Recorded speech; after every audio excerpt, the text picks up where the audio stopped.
What's up, freaks? This episode was brought to you by our good friends at Crowd Health. Crowd Health is here to help you reimagine how you pay your healthcare costs, how you take care of your healthcare. Crowd Health is not health insurance. It's actually trying to get more and more people to walk away from the health insurance industry because it's an opaque black box where you throw money in. You don't really know what's going on with it. You don't know how your healthcare costs are being negotiated on your behalf by the health insurance companies. You really don't know if you're being taken care of or not. Crowd Health is here to fix that. What you do when you join Crowd Health is you join a community of people who are taking care of themselves and who really want to become sovereign with their healthcare. What you do is you become a member and you pay a monthly fee.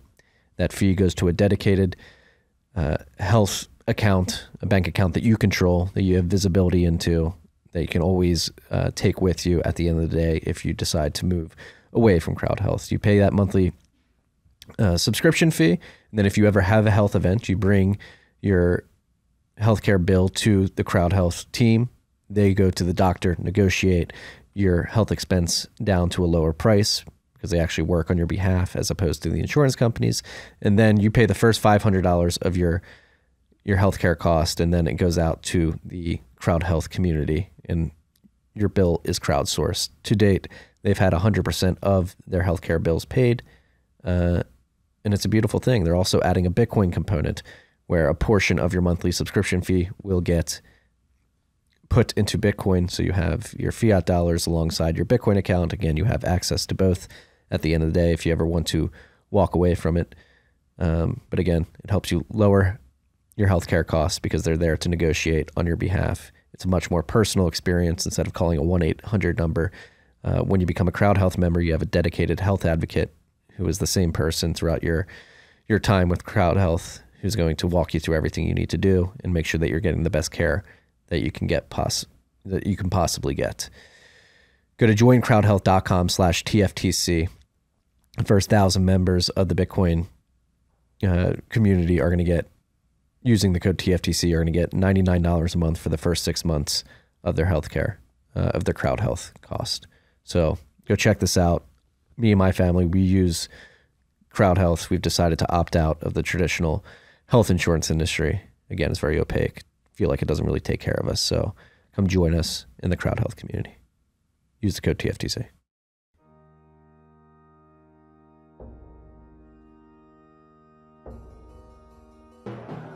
You've had a dynamic where money's become freer than free. If you talk about a Fed just gone nuts, all the central banks going nuts. So it's all acting like safe haven. I believe that in a world where central bankers are tripping over themselves to devalue their currency, Bitcoin wins. In the world of fiat currencies, Bitcoin is the victor. I mean, that's part of the bull case for Bitcoin. If you're not paying attention, you probably should be. Phil, how does it feel knowing that you are the yield?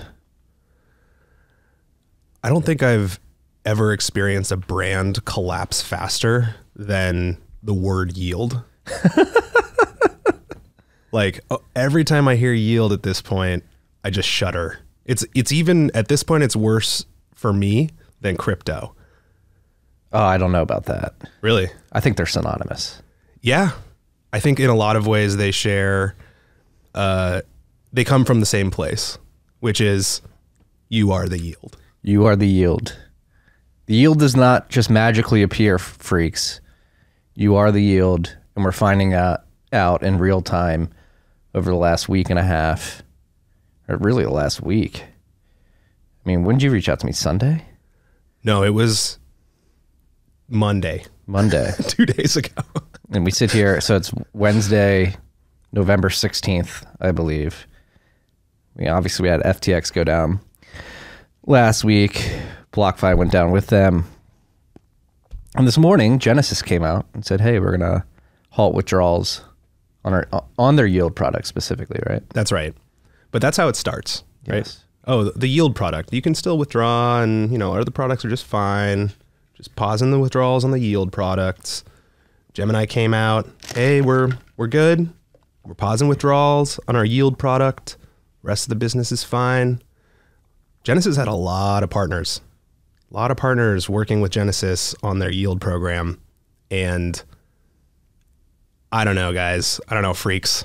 At this point, if you still have funds with these custodians that are offering you yield, you got to withdraw into self-custody. Yeah. Until this all blows over, right? Withdraw to self-custody. Well, don't say that. Withdraw to self-custody. Don't wait for it to blow over and be like, oh, the yield's good now. Oh, yeah. Don't go back to the yield because you are the yield and, you don't want to be staked. When you think you're staking your crypto, what is actually happening is these companies are staking you. And a lot of times you can't get off the stake once you've been staked, right? They have you captured. Yes. So what I was going to say, though, is withdraw to self-custody, sleep well, and watch everything blow over from the sidelines. You don't need to participate on this absolute disaster. And the way to do that is to take control of your keys. Yes. Which is what we've been preaching for some time. Why did it take all this to have people learn this lesson? Well, at Unchained, our phones have been ringing off the hook this week. And what it is, in my perspective, is that everyone knows that they need to take control of their Bitcoin. They're like, yeah, I know I gotta get my coins off of exchange, and I have my cold card in my closet. It's just been sitting there for 6 months, and it's just, I want to watch the next episode of Great British Bake Off, and I'll do it afterwards. I'll take control of my keys. And then after that, they've had a couple beers during Great British Bake Off because that's what you do. And then they forget about taking control of their keys and they put it off for another day. But when you start seeing massive moves in the market, in exchanges, in custodians collapsing, that triggers like a fear response in people. And a lot of times people have made the decision to hold their own keys way before they actually get up off the couch and start setting things up. I don't know what it is, but it's something I've experienced time and time again. I mean, I have people emailing me who I spoke with a year and a half, 2 years ago. We had a nice phone call, or I met them in person, talked to them about holding keys, and they said, yeah, that's great. I need to do that. Absolutely. I get it. A year and a half later, when everything's collapsing, they're like, I need to be holding my keys now. It's like, yes, but a year ago. So, I mean, you alluded to it, but how big of a week historically is this for Unchained? This is one of Unchained's best weeks ever in terms of new client acquisition, in terms of trading volume for our Bitcoin purchase product. And it's interesting. While the Bitcoin collateralized loans are in a little bit more of a precarious situation with the price dipping, if your collateral hits a certain percentage, we do issue a margin call, and we do have some clients that are struggling there, and I never want to see that happen. But while all that is happening, the other side of the business is taking off like a rocket. We're, as I mentioned, our kind of frontline sales team, their phones are ringing off the hook. And it's unfortunate. It's great, but it's also unfortunate. It's like people are desperate, and we've been there the whole time. And it's something that I just keep thinking about is, what can I be doing differently to change the message to help people make that decision and take action sooner, so they can sleep well at night. Yeah. So in your mind, what do you think we can do better? Because we have been preaching this for years. I mean, Unchained's been a sponsor of this show for almost 5 years now. It feels like at least 4.5, coming up on 5. We've been preaching 2 or 3 multisig, take custody, not your keys, not your coins. You are the yield. Trusted third parties are security holes. These all seem like very cogent, direct message vehicles, but for some reason, people have not learned until they're forced to learn, as they have been forced in the last week. What are you thinking moving forward? What you can do to engender a sense of urgency? I'm not sure about what we can do to engender a sense of urgency. I mean, I think there are certain people that just have to be burned before they understand why we scream about holding your keys and eliminating counterparty risk and eliminating single points of failure from your Bitcoin. What I do think we can do is try to soften the message of holding keys to a newcomer. When we talk about holding keys and people start doing their research on how to hold keys, what they find is, a 30-page article about, how to generate your own seed phrases and how to use your full node to, how to connect your full node and how to set up your wallets and use multisig on your own. And I think all of those things are great. All of those things are absolutely what people should end up with, but that's, in my opinion, not where they should start with. Like, if they see a 30-page document about, obtaining non-KYC sats through mining and running your full node and verifying, everything, it turns people off. That's those like mainstream media tweets where they're like, nobody's going to learn how to do all this. Like, that's what they're, I think, referring to. What we need to be pushing a little bit more delicately or whatever is like, you can worry about all the privacy and you can worry about, all the most technical ways to ensure that your seed phrases are generated without any counterparty risk after you've secured your Bitcoin by holding your own keys in the fastest and easiest way possible. Like, there are now multiple companies with teams of people that will literally walk, your aunt through holding the private keys to their Bitcoin. And, you're typically, actually in all scenarios, you're making an anonymity trade-off. You're working with a partner who knows who you are. I'm sure you've paid for the service in one way or another. But first, take control of your keys, like the easiest, simplest way possible. Download, Blue Wallet or Samurai or whatever, any mobile wallet, move some funds and help people understand that it's like, you can start with $5 worth of Bitcoin on a mobile wallet, but start, and then you progress, you take the next step slowly. And at the end, you get to the point where, you have the most cypherpunk setup ever. It's, you're mining off of, your own solar installation and all that good stuff. But that's the very bottom of the rabbit hole. And we definitely don't want to, in my opinion, present that as the first option for people. It turns people off. What these custodial platforms offer is like, it's exactly the same way the legacy financial system works. You set up an account, you forget your password, you set up your 2FA, your 2FA device falls in the water while you're boating, and so you just call them and they reset your 2FA. But it's just insecure. You're making a massive security trade-off with Bitcoin because Bitcoin is not the dollar. It just functionally works different. No. And this is something I was discussing yesterday. There's a layer beyond all this or before all this. I'm trying to think of conceptually if it's before or beyond. But there's this layer of personal responsibility that people really have to come to grips with. Like, this does, with great power, and the power of controlling your own Bitcoin is great power, comes great responsibility.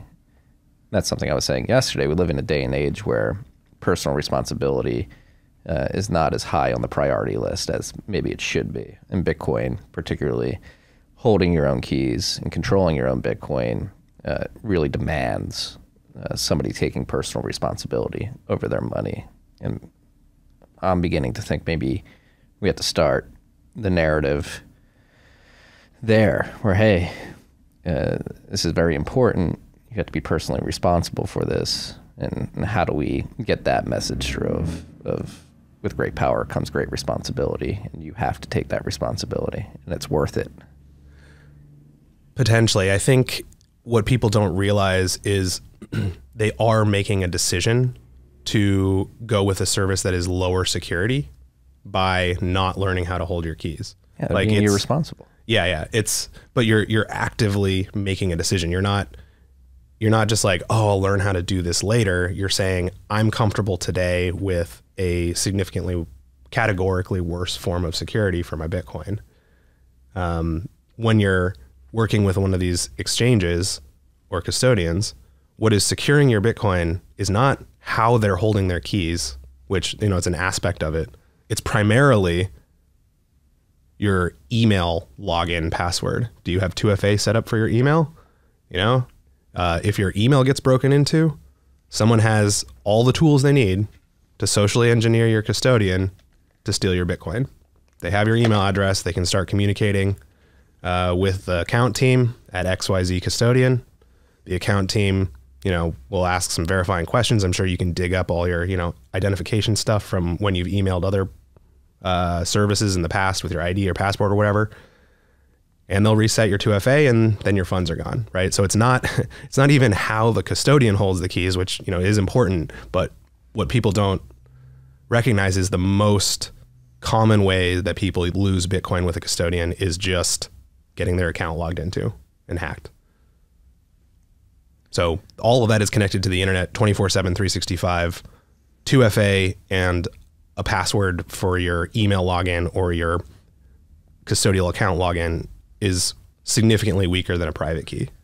Yes. And this is another thing we should lean into is, I mean, that's the big boogeyman scare narrative that people use is if you do take on the personal responsibility to control your own keys and hold your own Bitcoin, you maybe don't want to do that because you're likely to lose that information and lose your Bitcoin forever, when objectively looking at throughout the history of Bitcoin, most people have lost the most amount of Bitcoin by trusting these third parties.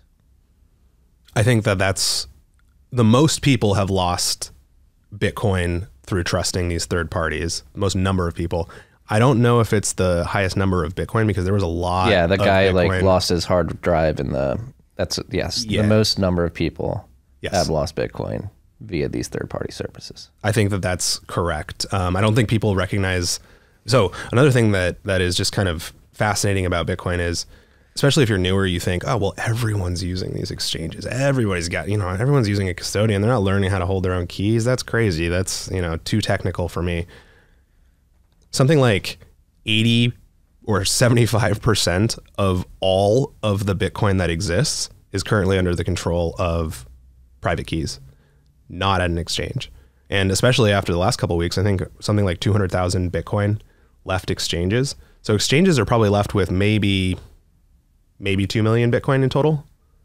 So the rest of the Bitcoin, 19 million roughly, you know, some of it is lost, but maybe 17 million Bitcoin, 16 million Bitcoin is currently being controlled by private keys that individuals hold.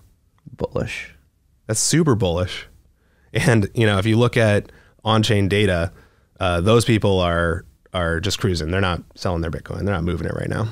Yeah, it's insane with this. I mean, they were talking about it. I was mentioning, I threw on CNBC this morning. I had the early bird shift with the children, and that was one of the stats they threw out there. Jim Cramer was like aghast. He was like, for some reason, the price is down, but 75% of Bitcoin holders have held Bitcoin throughout the last 6 months, which is insane.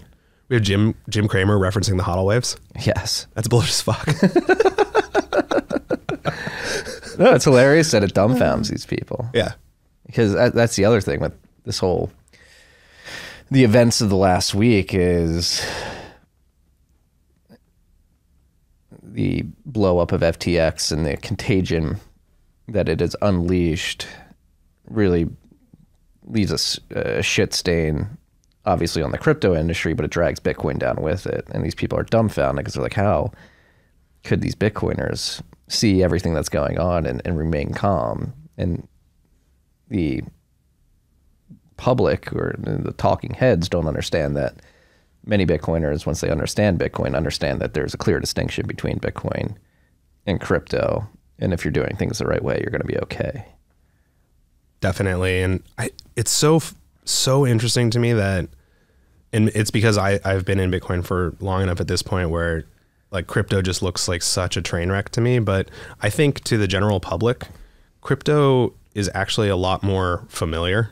You know, it's not actually innovative. It's just the legacy financial system turned up to 11. It's like everything that's terrible and predatory about the legacy financial system just cranked up, accelerated, less secure, faster collapses, more quote unquote profits or yield in dollar terms. And it's garbage. Bitcoin, on the other hand, is a global revolution in money. Like, it is a foundationally resetting the entire global economy on a sound money that the whole world can use. And so it's very difficult to see that at first. When you're thinking in dollars and you're out to make more dollars and your whole life has been dollars and everyone around you accepts dollars, it's hard to see that the dollar is falling apart. Oh, it really is. And it's going to take time to get people over that edge. It was really interesting too, the last week with the lower inflation print, lower CPI print last week. We did have markets rallying on that. It was a shame to see Bitcoin had this whole shit show. Well, it wasn't really Bitcoin yet. FTX shit show going on, dragging Bitcoin down because people were going bunk on their loans, so they're forced to liquidate Bitcoin to cover their liabilities, and that's the unfortunate situation we find ourselves in. And am I smoking too much opium to believe that this particular contagion event will be a tipping point in pushing the public to realize there's a difference between Bitcoin and crypto? And not only that, but I should probably be taking possession of my keys, or taking possession of my Bitcoin using keys that I control. I think once the wreckage kind of settles and the rubble clears, people will look around and see, okay, what's left standing? And they'll see Bitcoin only companies in a position of strength, or at least not, complete weakness, right? Like, comparatively strong does not necessarily mean that the Bitcoin companies are strong, but yeah, and slowly over time, it's going to click in more and more people's brains that, wow, Bitcoin is the signal, crypto is the noise, I am the yield. Holding private keys is categorically superior security. Like, it's unquestionable. There's no question about it. Holding your own keys is more secure. Do you have to learn a new skill? Definitely. Are there people who will teach you that new skill and walk you through the process and be extremely gentle with onboarding you? 100%. Many companies, many teams of people out there will help you take control of the keys in a way that you feel confident with. And I think, it's, we got to onboard something like 8 billion people to private keys. It's going to take a while. But the more people that get confident with it and understand how Bitcoin is different from the dollar and from any other currency, the more and more people take control of keys. And that's what we're seeing this week, is more and more people are purchasing hardware wallets. I think Ledger announced that it was their best week of sales ever. Like, again, at Unchained, we're seeing very, very huge volumes for us. And it's great. I mean, more people holding more keys makes Bitcoin more anti-fragile, makes it stronger. And this is the process of decentralizing Bitcoin, right? Like, now we've had, many cycles where Bitcoin pools on exchanges, the worst exchanges collapse, the Bitcoin that people can salvage is moved to private keys, and very, very, very, very rarely, almost never, does that Bitcoin go back to an exchange. Like, it's a one-way exit. I always think of Bitcoin as kind of two one-way exits. The first one is, I understand that Bitcoin is a neutral global form of money with a fixed supply of 21 million, and I need to have some. I need to save in it. That's the first exit. The second exit is, I'm holding the private keys to my Bitcoin, and nobody can confiscate it from me without authentication from one of my keys. And those two things together are so powerful that there's nothing that a government or central bank can do to compete with that. I heard, one of the funniest things I saw, I think it was yesterday, was an announcement that a bunch of banks are teaming up with the Federal Reserve to fast track digital dollar. Yeah. Like the dollar's already digital. Yeah. It's already digital. Hopefully someone out there will think about like, wait a minute, the dollar's digital. Why is my central bank trying to launch this thing? And then they'll look at cryptocurrency and then they'll be like, oh, maybe it's Bitcoin. Like Bitcoin's the only one that's really survived this disaster. So is my central bank publicly announcing that they're being disrupted by Bitcoin? Are they trying to compete? Are they trying to compete with Bitcoin? Like maybe I should own some Bitcoin. The other thing that I think is kind of funny about this announcement is, for a while I've just been thinking that central bank digital currency kind of competes directly with these private banks. It's like, why would I need my Chase account if I can just have an account with the Federal Reserve, assuming I want dollars, which I don't. And so I think the next step for a lot of these banks is to, offer the central bank digital currency, but then also add Bitcoin. It's like, okay, cool. We've just put Bitcoin in the hands of, or at least exposed, millions and millions of more people to the idea of Bitcoin. That's, in my opinion, like Bitcoin's anti-fragility. Like they have to compete with the Fed now as well as Bitcoin. So, well, this actually touches on an interesting point, because there was a comment from Gary Gensler this morning out of the SEC, funnily enough.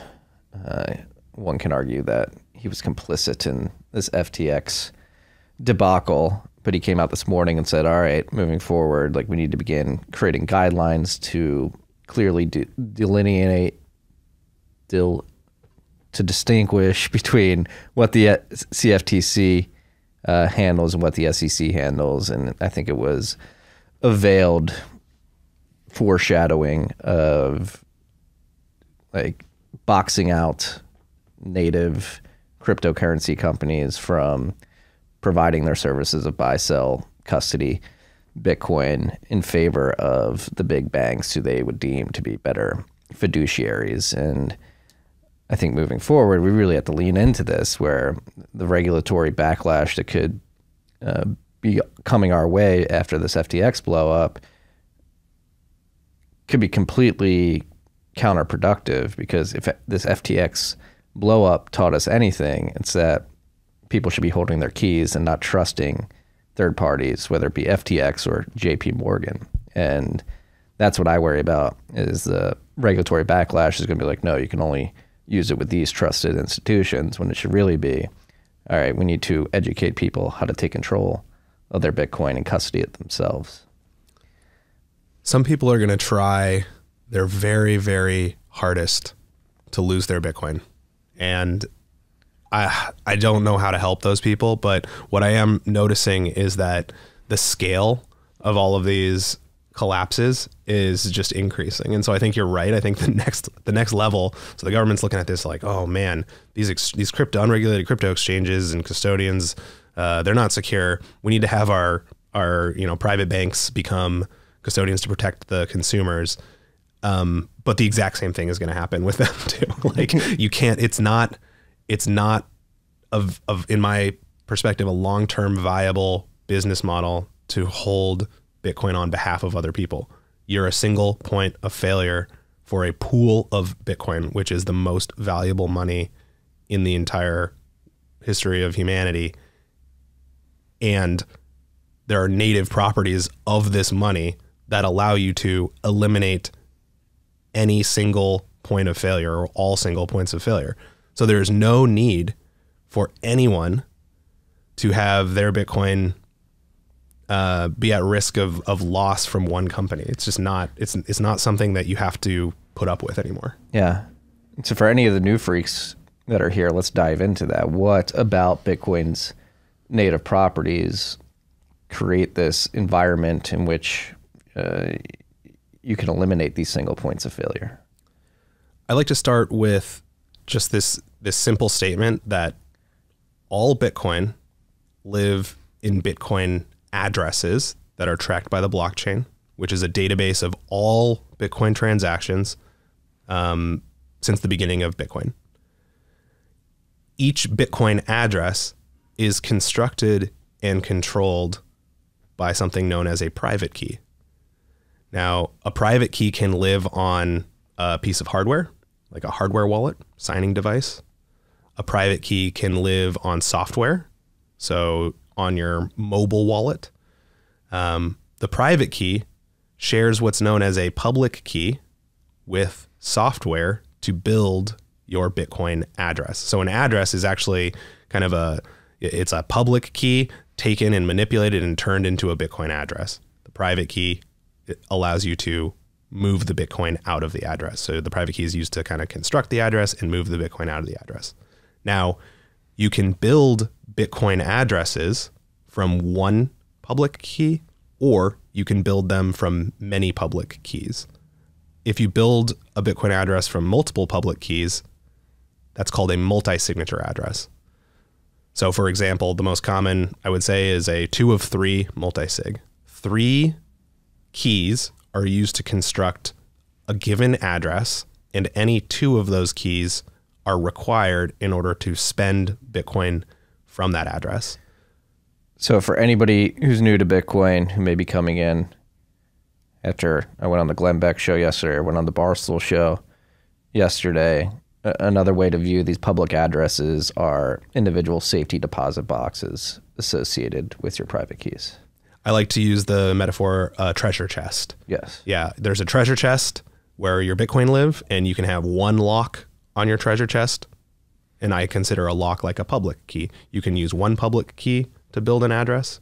You can use one lock on your treasure chest, or you can have a treasure chest with multiple locks. 3 locks, 2 out of 3 keys are needed to unlock it. I think that's a good metaphor because it also multi-signature addresses just work a little bit differently than single signature addresses in another way. But anyways, I like to start with this concept of a single address.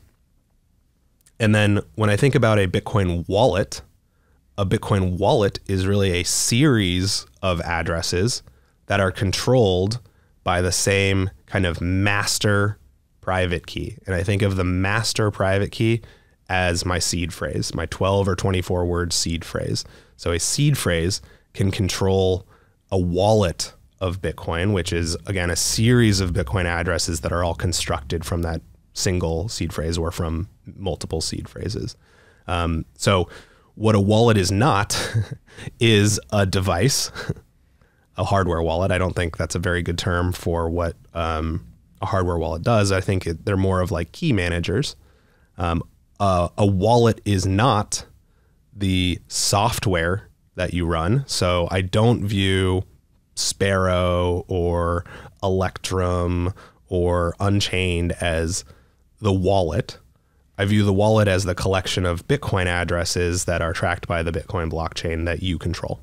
Now, the software is what helps you to display your wallet. So it goes out and it looks up your Bitcoin addresses on the blockchain. It'll consolidate all of them and say, hey, here's your wallet. And again, a wallet is a collection of Bitcoin addresses controlled by your keys. So there's a lot of moving parts, but I think having the right mental framework helps people to visualize what's going on, because with multi-signature and with many forms of Bitcoin wallets, you can take your seed phrases and you can rebuild your wallet, your collection of addresses, in different tools. You can set up a wallet in Electrum, a single signature wallet in Electrum, take your seed phrase, pop it into Sparrow, you'll see the exact same wallet. And that's because the wallet is your collection of addresses. It's not the tool that you're using to view your addresses. It's not your hardware wallet. Your hardware wallet is your keys. So with multisig, it's kind of the same scenario. But with multisig, you need this idea of like a treasure map. You need all of the information, all of the public keys that were used to construct your wallet. You need to have those. And we typically at Unchained will give our clients a wallet configuration file. It's just a text file essentially that has the public keys. That's the treasure map to your treasure chests. And then you can use the treasure map in any open source multisig software to find your wallet, and you can use your keys to spend your wallet. So in this way, for all of our products and services, including Bitcoin collateralized loans, Unchained itself is never the single point of failure. Unchained could completely disappear. And if you have in like a catastrophic scenario, so we always like to think about the catastrophic scenario.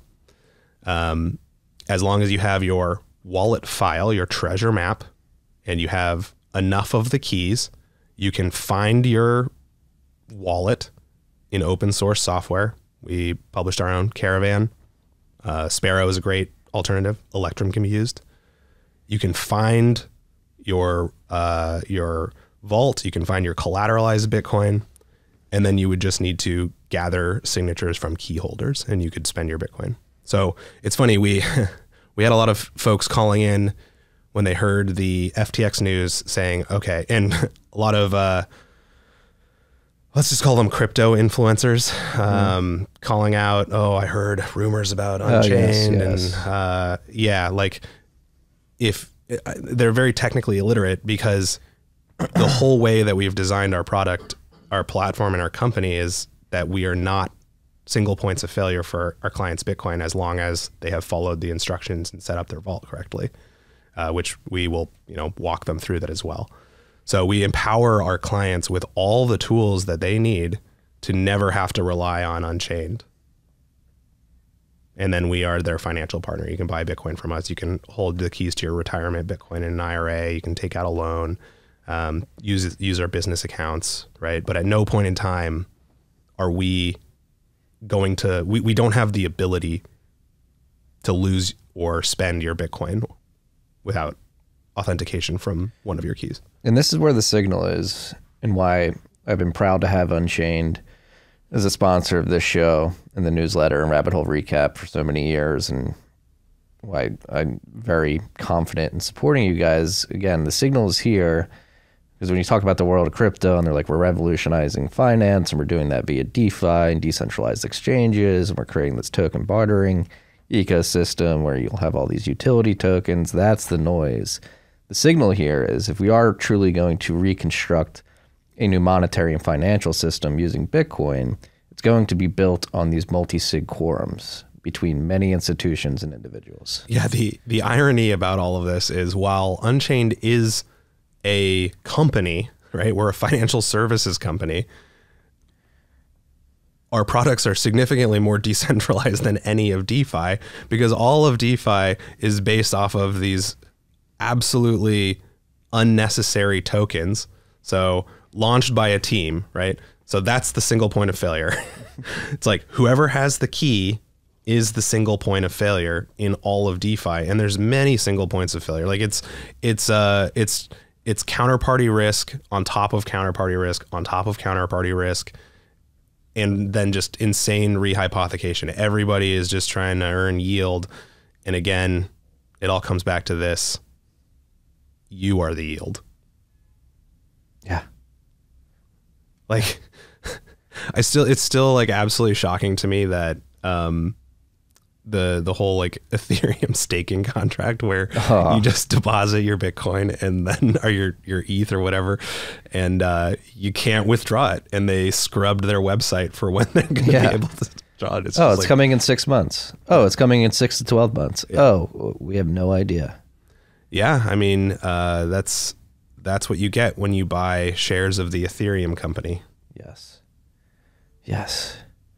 But going back to so how do you, like, I think Unchained has built the base layer infrastructure for the financial system of the future, where we're going to transition to a Bitcoin standard, a hard money standard, and the services are going to be built around these multi-sig quorums where individuals and institutions are confident to engage with financial service providers, and financial service providers are confident to produce these services, because everybody's going to know where the Bitcoin is at any given point in time. And if anybody tries to cheat that, the person who's getting cheated will notice and start raising alarm bells and hopefully take legal action against that. Absolutely. There, again, I'll just reiterate this point.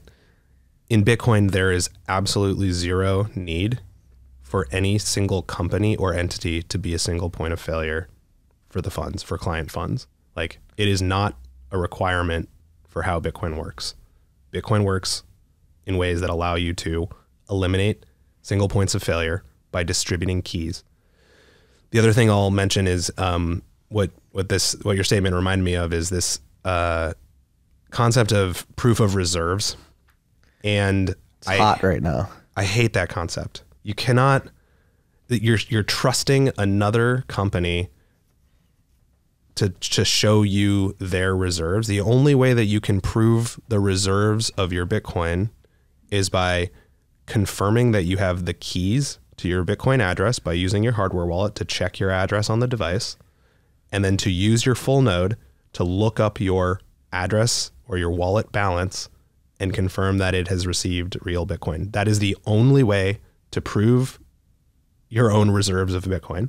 And when you're using a service that works native to Bitcoin, that uses the tools that Bitcoin allows us, that Bitcoin provides us, like, you can very easily do this. You can prove to yourself that you have the keys to your Bitcoin address. You can see the address on the blockchain.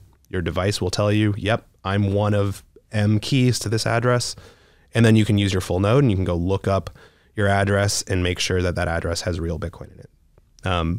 That's, I don't even know what that's comparable to. It's like, It's revolutionary. yeah, like it's like if you had It's not comparable to anything. yeah, it's like if you had like one of those $20,000 gold verification machines where you could like verify that your gold was real, but then also could check that the total supply of gold hasn't been changed or is what you would expect it to be. It's kind of like that, but it's better because you can do this for free.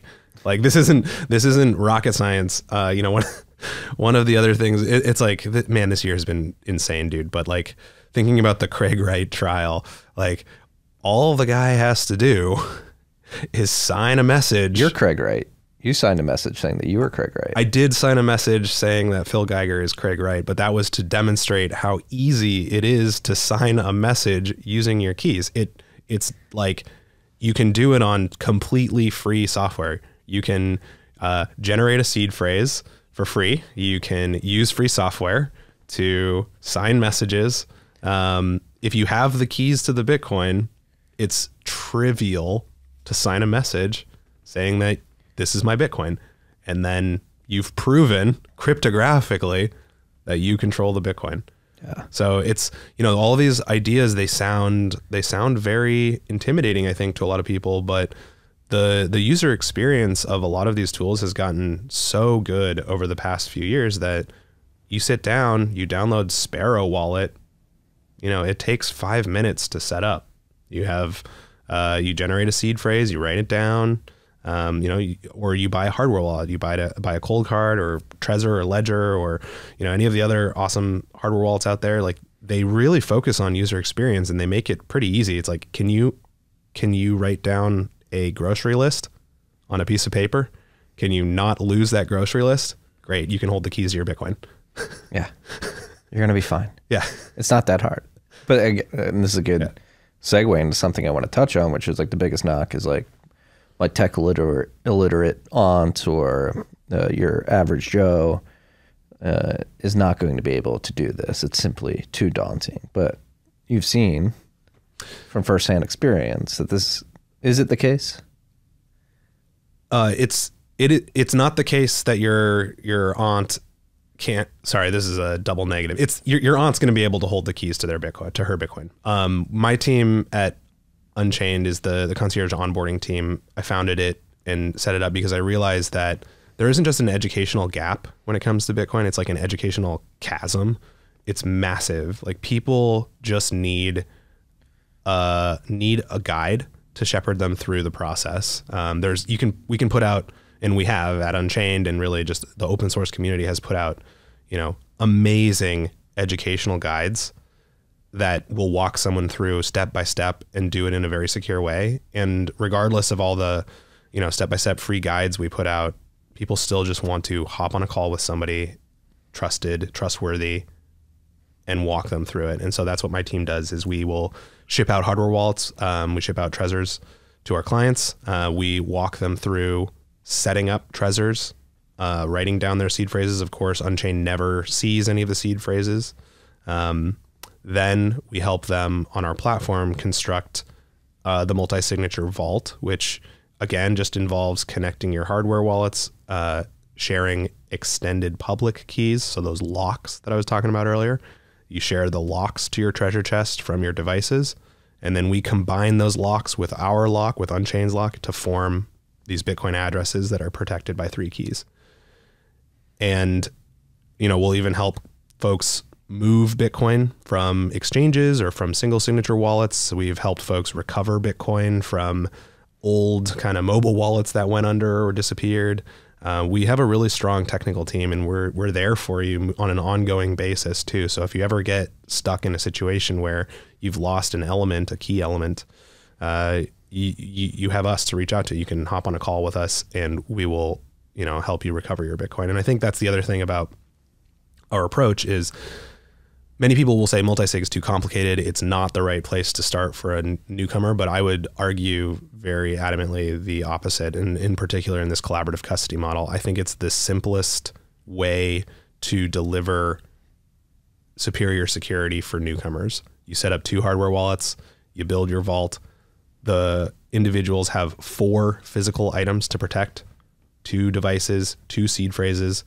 As long as they separate one of those seed phrases, there's no single physical or digital point of failure for their Bitcoin. They can lose 3 out of 4 of those elements, and Unchained can help them recover. They just can't lose all 4. So, you know, the first step is separating one seed phrase, and then we work with our clients to help separate more seed phrases and then separate devices so that we have a little bit more redundancy. But yeah, even if you just separate one of those elements from the other 3, like, I think it's the most secure way to store anything because there's no physical or digital point of failure. Like Fort Knox is secure, but there's a physical point of failure.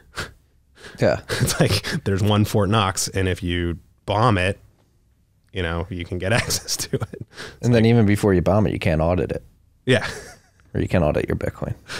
That's right. You can audit your Bitcoin. There will only ever be 21 million, and your full node will show it to you. Yeah. But again, I'm really want to drive home the future of decentralized finance or finance on a Bitcoin standard. I believe very vehemently, very ardently, it's going to be built on multi-sig quorums with individuals acting or interacting with different service providers or other individuals, whatever it may be. And then this is how we avoid the FTX situation. This is how we avoid the 2008 banking crisis. Like you create these financial products. Yes, they may be credit restrictive to a certain extent. I'm not saying credit won't exist on Bitcoin, but for most vanilla financial services, like on a Bitcoin standard, like the gold standard or the Bitcoin standard, the standard is going to be, I think moving forward, what Unchained has set the precedent for is if you're going to interact with these services, it's going to be using some form of multi-sig quorum, like the loan product. An individual obviously doesn't hold 2 keys in that quorum, but they hold 1, so they know that their Bitcoin isn't being rehypothecated. And then even in that product too, it's not Unchained holding the other 2 keys. It's you holding 1 and another third party holding 1. That's right. Yeah. The financial services, we distribute keys among 3 parties for our loans. That's our kind of primary financial service today.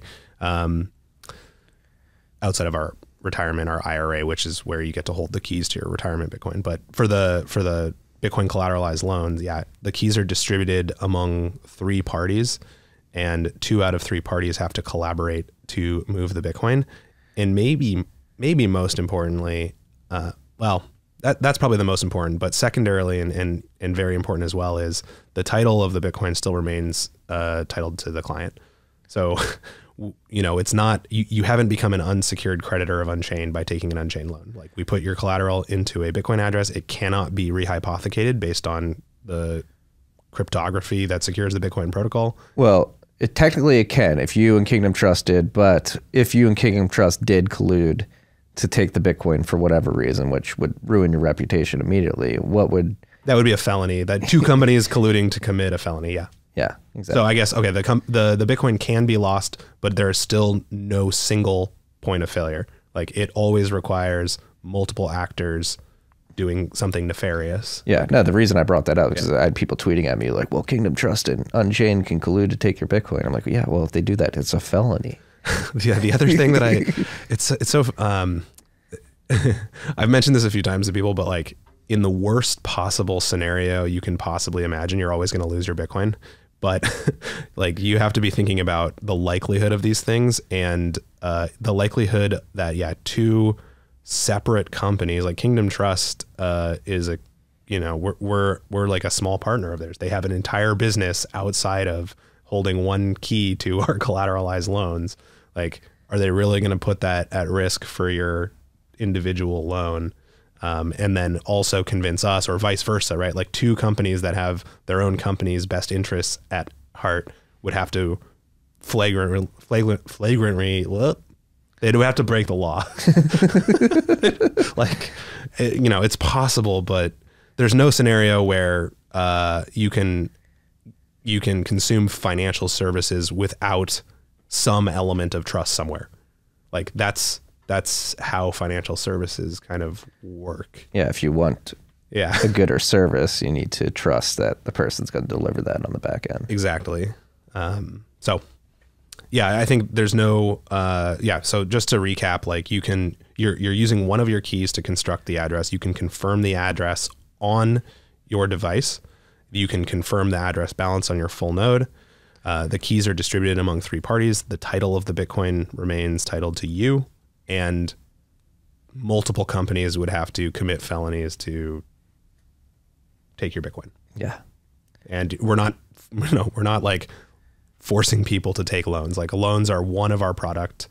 Our primary products, I would say today, are helping people secure their long-term savings in a multi-signature vault, helping people secure the keys to their tax advantage Roth or traditional IRA Bitcoin, helping people secure the keys to their business treasury, and then buying Bitcoin directly into the cold storage. So those are kind of some things that we've been investing in over the last year. Our loans were our first product, but we recognize that a loan is something that you might need sometimes.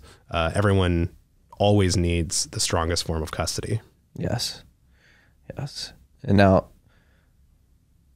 let's dive into why this exists, which is the FTX blow up. So FTX users collectively, I believe there's around 1 million unsecured creditors that are waiting to get their funds back and probably will be waiting forever. And I doubt that they'll be able to salvage any of those funds. But out of those 1 million unsecured creditors, they believed collectively that they had access to more than 70,000 Bitcoin that they thought they had sitting on FTX, but it has become apparent that they had actually 0 Bitcoin. That's right. It turns out that FTX clients were the yield. Yes. The Bitcoin went into the black box and immediately disappeared.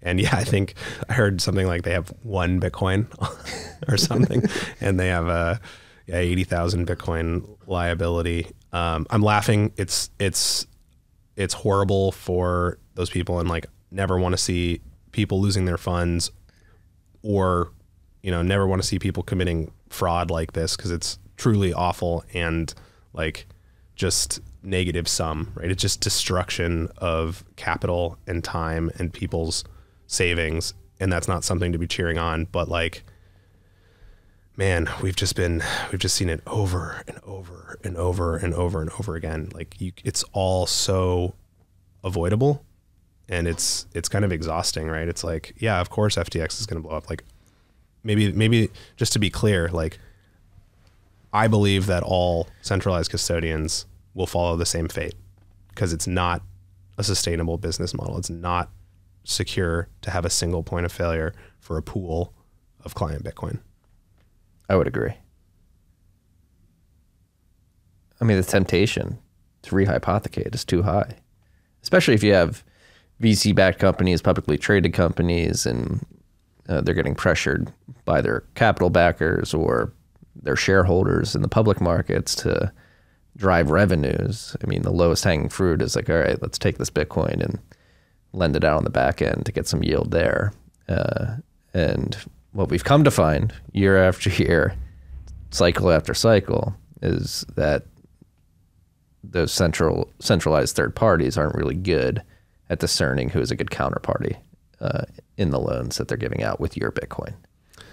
It's the fiat hamster wheel. Like when savings are just being manipulated and debased, you can't just, be a doctor, deliver care to your patients, and then go home and relax. You have to be a doctor, deliver care to your patients, then go YOLO your funds into Sushi Swap or whatever the fuck, DeFi, in order to earn yield. Like it's a tragedy, and it's like it's the symptom of central banking. Central banking, I think, is just an abomination. Like, listen to what you just said. Like, there's legitimate investors, high net worth individuals, retail investors that have degraded their integrity and their self-respect to such a point that they truly believe that going onto one of these decentralized exchanges and buying Sushi Swap and farm yielding it is innovative and makes sense. Like, this is peak idiocracy, clown world. Just like listening to what you said. Like there have been people that have stared others directly in the eyes as earnestly as possible and said, yes, I'm currently yield farming on Sushi Swap. I've got to, oh man, I just finished this brain surgery. I need to go harvest my yams. Just like, gotta go check out my crypto dick butt NFT, see if the floor has been raised. Yeah, it's insane, dude. It's like, like just listen to and people in our industry. That's like one thing I want to make clear. This is not our industry. This is crypto. It's almost like it's a dark comedy that like somebody's writing in real time. Yeah. And people are thinking it's legitimate. It's very frustrating to me personally that I am lumped in, associated with these fucking losers. Yeah, by the mainstream media and people who don't see the innovation, which is that a new sound form of money has been discovered, invented, whatever you want to call it, and the entire world is now trying to figure that out and is trying to move towards the soundest form of money. Like, I've said this a few times, but the innovation of Bitcoin was not that now I can take Bitcoin, copy the code, and create Shiba Doge coin. It's not that that everyone can be a central banker and print their own money. It's that finally we can all protect our savings from other people printing money. Like, the first principle here is that printing money does not produce value. Printing money like captures value or moves value, but it doesn't produce value.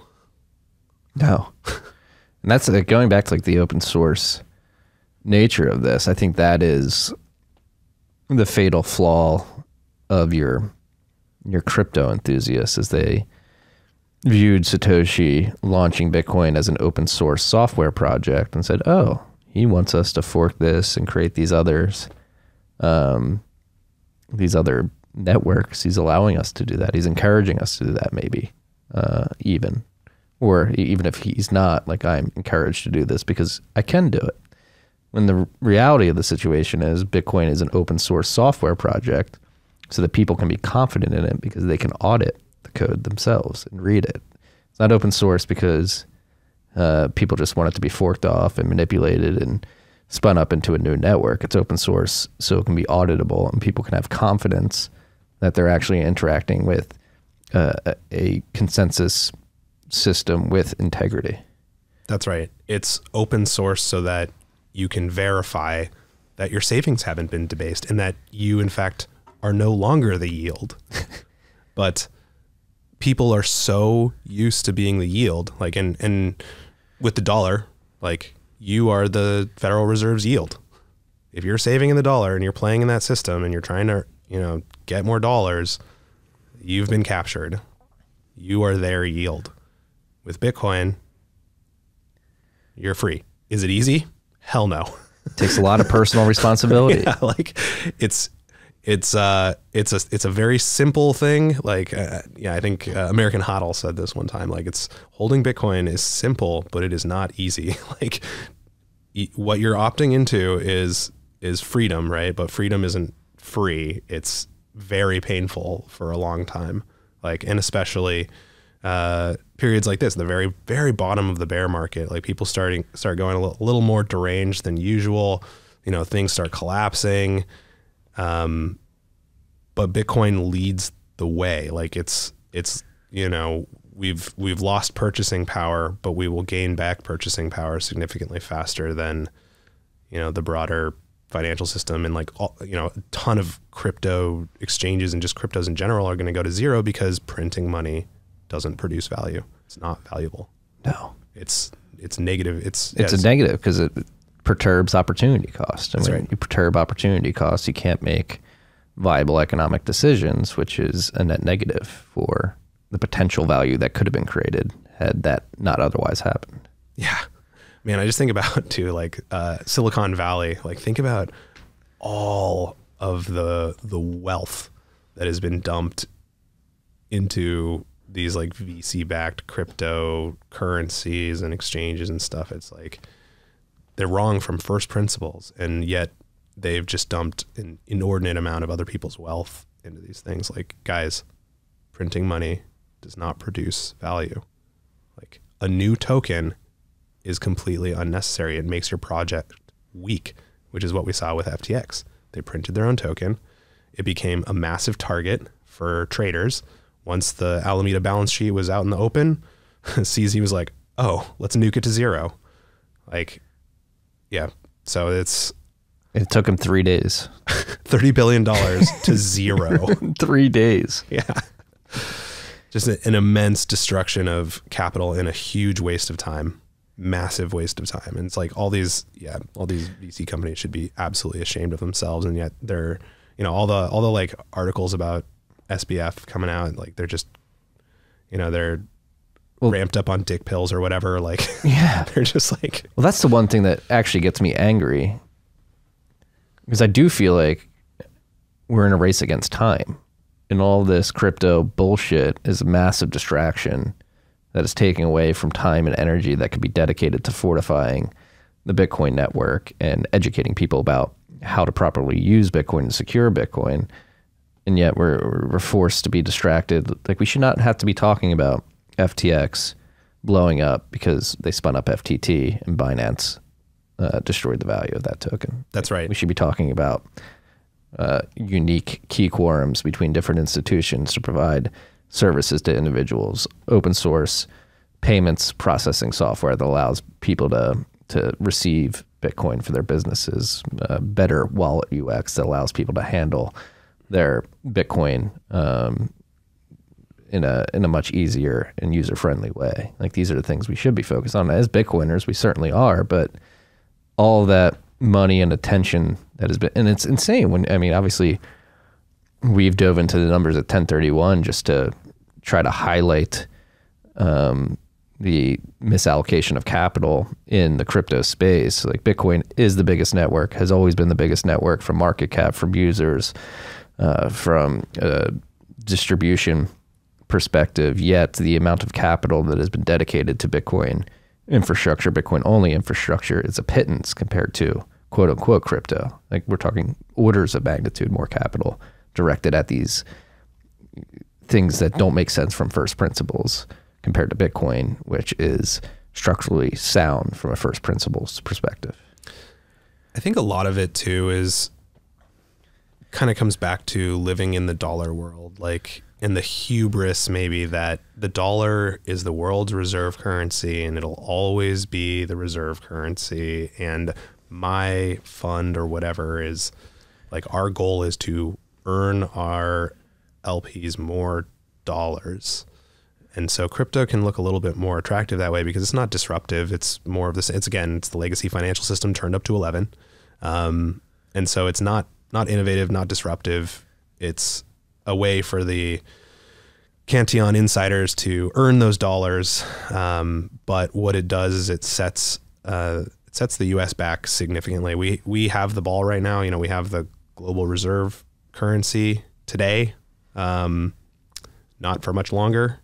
And it's our game to lose. Like all of these other countries around the world, like they don't want to be using the dollar. It tastes blood in the water. Yeah. Like it's the same thing this is the same thing, but at a larger scale as this like stupid FTT blow up. It's like, oh wait, the dollar's actually pretty weak and the US is tied to it. And it's like, if you thought FTX was bad, wait till you dive into the US government's debt exposure and the Federal Reserve's balance sheet. I mean, we're heading that direction. Like it's the scale of everything that's happening, and you've seen it yourself. You've been in Bitcoin for a long time. Like the scale just keeps increasing. Like now, crypto donors are the number 2 donors of political parties, and we have senators that are like talking about Bitcoin. Like Bitcoin is definitely going to be a topic in the 2024 presidential election in the U.S. Like the scale is getting larger. When I started in Bitcoin, the price would pump if any mainstream media published any article about it.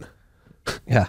Like, and now it's like, the scale is just massive, man. And it's going to get more massive. And, we're going to see exactly the same things that have played out on a micro scale in the shitcoin crypto industry happen at the macro scale with nation states airdropping tokens. It's like, guys, we already saw Stellar do that. We saw Stellar airdrop a token. Like Federal Reserve, why are you airdropping CBDC token? Like we've seen what happens. We know what happens. Yeah. And then bringing it back to the context of the distraction of crypto, like, again, I really think as Bitcoiners, and I don't care how pissed all the shitcoiners get at us or the VC funds that are invested in shitcoins get at us, we really need to beat the drum. Bitcoin is not crypto. There's a clear distinction. We don't want anything to do with you degenerate fucking losers. Like we're here to actually build something that's going to last for centuries, hopefully millennia. And the reason I bring this up right now is because on the Barstool podcast, they asked me an interesting question. It was like, is this FTX blow up a systemic risk to the broader economy? And I had to think for a second, and the answer is no, but you had pension funds investing in FTX. Like, so no, it's not a systemic risk to the broader economy. However, it's beginning the avenues to which crypto can become a systemic risk to the broader economy are beginning to get wider. Like pension funds throwing hundreds of millions of dollars at FTX that they had to write down to zero last week has a material effect on the pensioners that are depending on that fund to handle their money. And if we don't make the distinction clear now and really try to change the tides in the broader public, like stop focusing on this bullshit, it can become a systemic risk at some point. Well, I think fiat just warps our sense of risk. Like we can't actually measure risk. Like we had pension funds that were invested in Celsius. Yeah. Like, holy crap. That is the most obvious. It was the most obvious Ponzi scheme for forever since it existed, like since it was founded. It's like, but yeah, it's like for these pension funds, they look at Celsius, they look at FTX and say, oh, this seems like a pretty low risk bet. It's, whatever. When the lowest risk, literally the lowest risk thing I can think of is Bitcoin, is just holding Bitcoin, holding the keys to your Bitcoin and being patient, staying humble, stacking sats. Like there's, is it volatile? Absolutely. Right. But it's not risky. Like Bitcoin is extremely decentralized. There's, 100,000 nodes around the world. There will only ever be 21 million of them. You can verify them on your computer. You can hold the keys. You can move the Bitcoin permissionlessly. It's super low risk. Is the value volatile? Absolutely. Right? Now, FTX, it looks like a company. To people who are used to investing in companies, maybe it looks like a low risk company in this quote unquote new industry, crypto. Again, printing money is not productive, so it's not an industry. It's a scam. But if you're like, oh, I got to get some exposure to this crypto thing, like you look for the companies and you invest there because that historically, or at least in the fiat economy, is the lowest risk thing to do. the dollar is extremely high risk. It blows up every 10 years. Like every 10 years, it blows up and causes hundreds of thousands of people to lose their job. And like, it's just insane, man. I don't know. Like Bitcoin, yeah, purchasing power is going to go all over the place, but it's super low risk. Set a multisig, put one of your keys separated from your other keys, and like, you're good. Yeah. I guess it makes me yearn for a world in which it was easy for people to separate Bitcoin, the network, from the price associated with the token that lives in that network. Because if you do that, like Bitcoin doesn't know. Bitcoin, the network, that is this collaboration of full node operators, miners, and individuals sending messages that turn out to be transactions through the network. Like the network has no idea that we've attached a value to these UTXOs. Yes. It just knows that a hash below the difficulty target has been found. A miner is ordering a bunch of transactions that are valid and spendable into the block that he wants to add for finding that hash. Block's added, he gets his reward or she gets her reward, and then you keep going. That's all Bitcoin knows. That's also why I would say Bitcoin is always secure. It will never not be secure, because this whole concept of like energy expenditure is just handled by the network. Like it just knows, it's like, oh, too much energy. All right, raise the difficulty adjustment. Oh, not enough energy. Lower the difficulty adjustment so I can keep processing transactions. Like as long as the incentives don't change because they were set up correctly in 2009, Bitcoin will always be secure. Yeah. It's, how do we get this through to people? How do we reach these kids? How do we? What are you doing? I don't know, man. It provides an opportunity for us. Yeah. Price stays low, we can stack more, we can build more. That's the other, I mean, maybe you just bully people, not bully people, but just say, hey, keep doing that stupid shit over there. We're going to stack more sats, and we're going to build companies that are going to accrue insane amounts of value as more and more people wake up to this. 'Cause that's another thing we must mention is through all these cycles, through all these boom and bust cycles, more people begin to realize that there is fundamental value here. The more people learn how to tune out the noise and find the signal that is Bitcoin. So that's not going to change. Yeah. When Unchained sees all-time high volumes, I just think, or a new client volumes, I just think that's a new like cohort of people who are never going back to the old model. Yeah. Again, 2 one-way exits. I understand Bitcoin is a form of sound money. There will only ever be 21 million. I have the private keys to my Bitcoin. Nobody can confiscate it from me. Like those are so unbelievably powerful that you don't go back to an old model. No. The old model is completely borked, freaks. It's garbage. It really is. You are the yield. You're the yield. That's the lesson we have here today. That's right. Should we lead the freaks with one last lesson? Sure. I don't. I was hoping you were going to. Hold on. Let me think about it for just a second. Yeah, I'll leave. I'll say something, which is, we need people to develop better bullshit beaters. Like Sam Bankman-Fried was an obvious bullshit artist. Mm-hmm. Like, do it. Just look at the guy. He's like turned into a goblin in the last year. And that's the other thing too. For people who are allocating money in the quote unquote crypto space, it's astonishing, number one, that you're allowed to manage people's money, considering how terribly you've allocated it, particularly if you invested in FTX. And the reason being is if you've ever listened to him speak, he never makes fucking sense. Like I started calling him out last year when it became glaringly obvious that he didn't understand proof of work. It's like, all right, if you're going to run an exchange and like push for regulations and like act like the wonderkin front man for this industry, I would hope that you at least understand the intricacies of proof of work versus proof of stake, and you wouldn't be touting the electricity expenditure per transaction metric, which is completely bunk and doesn't make any sense from a first principles perspective. And he goes on Odd Lots and literally says that overt Ponzi schemes are good business models earlier this year. Like, where where are people's bullshit meters? Like, how can you, like, I don't know if I've just been blessed with a very good one, but I don't think it was hard to tell this guy was a bullshit artist.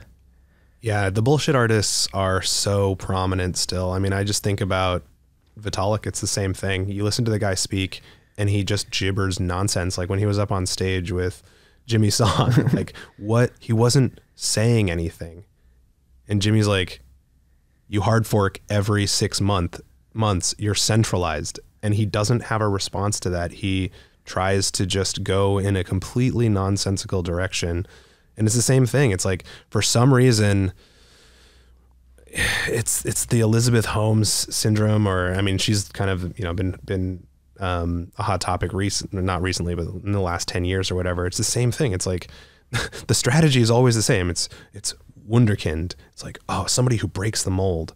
And then they surround themselves with influential people, like SBF's got, you know, Tom Brady, and he has Bill Clinton and Tony Blair. That should have been a fucking glaring warning for anybody. He's up there with fucking war criminals. Yeah, like, I mean, Elizabeth Holmes did the same thing. She was surrounding herself with Obama and Hillary Clinton, and Vitalik does the same thing, surrounds himself. You know, he's got that photo with Putin and all those. It's like, ugh, guys, stop being the yield. You don't need to be the yield anymore. You don't need to follow these clowns around. You can just, you know, perform your daily job. You know, you can just depend on yourself. Yeah. You don't have to depend on these wonderkins. Yeah. That's the beauty of Bitcoin. You just have to, again, it takes a lot of personal responsibility, but if you develop the courage to take on that responsibility, at the end of the day, you only have to depend on yourself. Yeah, that's right. You don't have to worry about whether or not FTX is high on amphetamines, having weird polyamorous sex in his mansion in the Bahamas, and burning your sats on fire. Just lighting your savings on fire. Yeah, it's weeks like this that make me so thankful that I'm Bitcoin only, and it's hard because, yeah, the broader kind of normies or whatever look at all this as the same, and they say, oh, I told you so. I told you Bitcoin was for money laundering and Bitcoin's for criminals. And you couldn't wait till after Thanksgiving to blow up your exchange. Yeah. But that's right. This week at Thanksgiving. So I did 1 year for Thanksgiving, give a presentation about Bitcoin. Presentation at Thanksgiving? My uncle asked me to. He's a career banker, so I set up a presentation. I don't know. I don't think it worked. Was there a projector? Yes, there was a projector. This is incredible. Yeah. And I started in the wrong spot, and I started by asking people what money was, and the answers were illuminating, but not the type of answer that I was hoping for. It was like, definitely got the collective hallucination, which, like, think about it. Like, really? You're spending your entire life and your energy and your time to earn and save in something that is a hallucination? Like, have some self-respect. That's an insane statement. No, money is a tool. But anyways, got like, money is coins. Money is, you know, XYZ. So it was a tough, it was a tough audience, my extended family. But I don't know. I think maybe I converted a few of them. Overall, I would say not a successful presentation though. So I think I'm going to recommend the Pierre Richard model. Or sorry, it's not Pierre. It's Bitcoin as Savings was saying this recently. But you know, lock the door during Thanksgiving. Don't let your family leave until they understand Bitcoin, how to run a node, that there will only ever be 21 million, and give your family some tough Bitcoin love this Thanksgiving. Yeah. Freaks. Do not relent. Lock the doors. Make them download the wallets. I wouldn't say don't give them Bitcoin. You know what? I've stopped gifting people Bitcoin. And I think maybe this is a hot take, but what I will always help people with is purchasing Bitcoin. Making that decision to buy $20 worth of Bitcoin, I feel like, is a very different decision than setting up a wallet and receiving someone else's Bitcoin. Because when you send someone Bitcoin, you're telling them, hey, this isn't as valuable to me as I think it is for you. It's like, it's making an exchange. So what I've started saying is, hey, I'm not going to send you any Bitcoin. I'm trying to accumulate as much as possible, but I will help you set up a wallet and help you buy $20 worth. I like that strategy. Yeah. Cause it's like, yeah. And anyways, you know, I used to give people Bitcoin and they would lose it, and, you know, tried to gift it on different, you know, with different tools, paper wallets, open dime, stuff like that. And it's just always been a bad idea. Just regretted it every time. I might have to adjust my priors here. Think about it. Think about it. I will. Phil, we're going to win. Hell yeah. I mean, we're in the best position to win. Absolutely. Bitcoin only, leveraging its native properties, doing things the right way, even though most people don't realize it. We've been battered, but we're strong. These beatings only make us stronger. That's right. We're anti-fragile. Yes. We absorb it, and we emerge from it more decentralized, more people holding keys. And yeah, we get heckled pretty heavily. Quite a bit. And the heckling will get louder and continue. And that's why holding Bitcoin is very difficult. But we're right. Yes. Holding Bitcoin makes it easy to say, hi, haters. Yeah. Keep hating, keep heckling. Keep hating. I just renovated my house. Just bought a ranch. Yeah. Not yet, but Soon. not at 16K Bitcoin. Oh, hell no. No. I'm like, let's see. Sorry, honey. We're not turning the thermostat up to, 70 degrees anymore. We're going 67. We're having chicken for Thanksgiving this year. Phil, it's been a pleasure. I can't believe this is the first time you've been on the show. Yeah, Marty, thanks, man. I've been a long time listener, but first time caller. Yeah, well, it was a good call. We got a lot done. Yeah, anytime you want to send out the Phil signal or Unchained signal, the team is always happy to hop on and help support you and your podcast, man. You've been crushing it for the past, 5 years now? 5 years. Luckily, the signal doesn't have to travel far.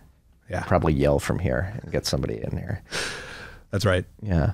If there's any new freaks listening to this, where can they find out more about you, more about Unchained, and what you guys are offering? So I'm Phil Geiger. You can follow me on Twitter at Phil_Geiger, or email me at phil@unchained.com. And when you think about Unchained, just think about it as the one-stop shop for all of your long-term Bitcoin needs, built from these principles of self-custody and keys being distributed to eliminate all single points of failure from the security of your Bitcoin, including yourself, including Unchained. And from that foundation, we can then offer you the financial services that you need to help protect, manage, and grow your Bitcoin over generations. So starting with our vaults, helping you with Bitcoin collateralized loans, helping you hold the keys to your retirement Bitcoin so you can, not take that massive penalty to try to liquidate your old 401k and buy Bitcoin with it and then have that future tax burden, like roll it into an IRA, hold the keys, you have the private keys, and so on. And yeah, our business accounts, buying Bitcoin, like we're here for you. We're building out that one-stop shop for all Bitcoin financial services needs on this foundation of multi-signature, where clients hold as many or as much keys as possible. It's the future of finance, freaks. Go check it out. Peace and love.